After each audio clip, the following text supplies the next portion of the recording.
to add 7 tens and 2 tens, we just add the top numbers. So 7 tens plus 2 tens makes 9 tens.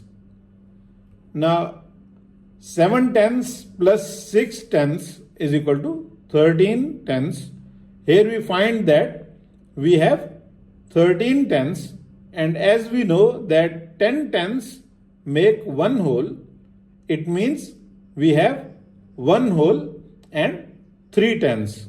So 7 tens plus 6 tens is equal to 1 whole number 3 over 10.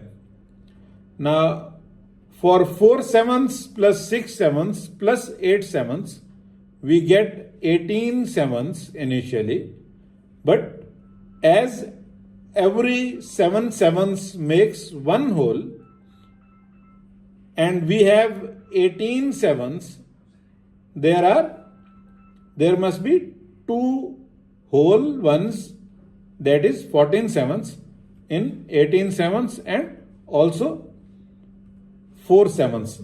So 4 sevens plus 6 sevens plus 8 sevens is equal to 2 whole number 4 over 7.